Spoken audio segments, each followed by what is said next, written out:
Hey everybody, Mr. Ohrt here. So today Owen and I are going to be playing with a vacuum chamber.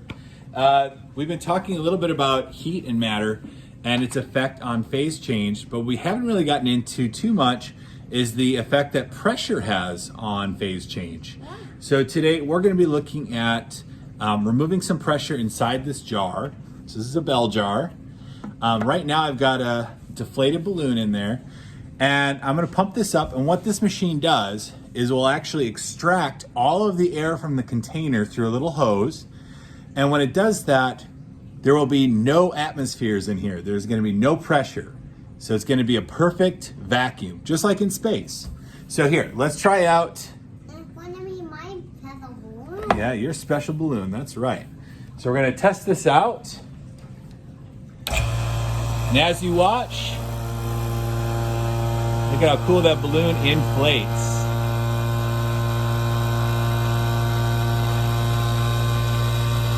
So the reason why it's doing that is since there's no pressure holding it down, the gas particles can expand and expand and expand. And the only thing that's going to stop them is the rubber, or excuse me, the latex of the balloon. But as soon as I turn it off, the pressure starts leaking back in because this isn't a super tight system. But it's also sealed shut with the vacuum. So the only way to open it up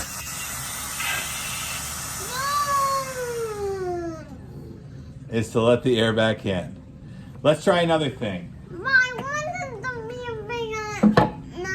Here you go. Hold on to that. We're going to work on that.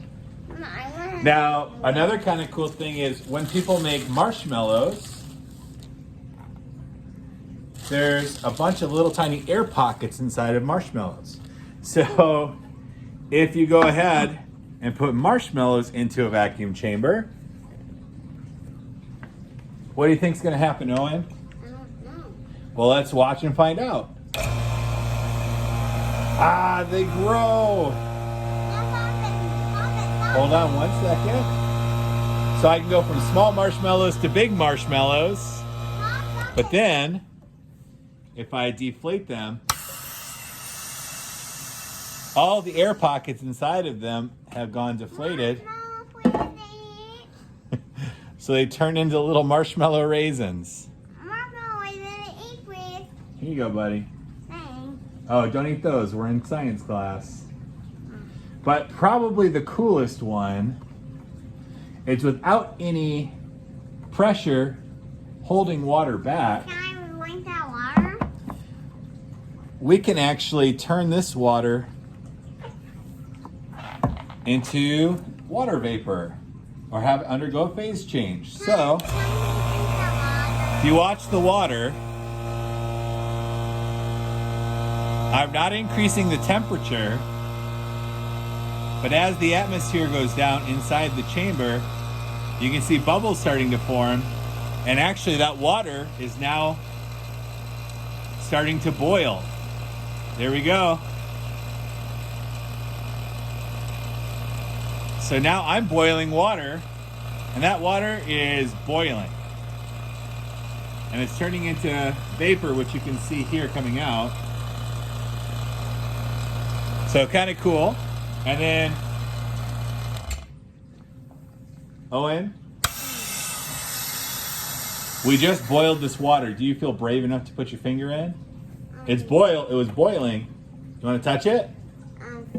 All right, put your finger in. How's it feel? Can I drink it? No, I can't drink it, but it's ice cold, isn't it?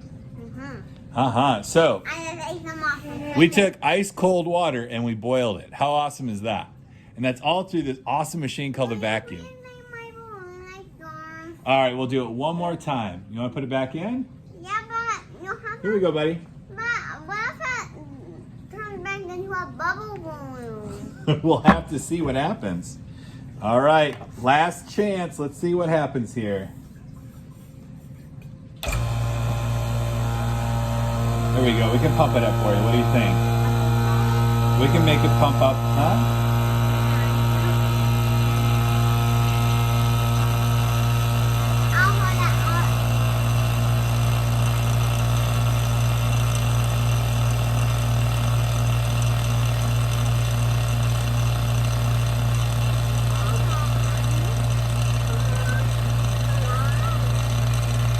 All right, I think that's maximum.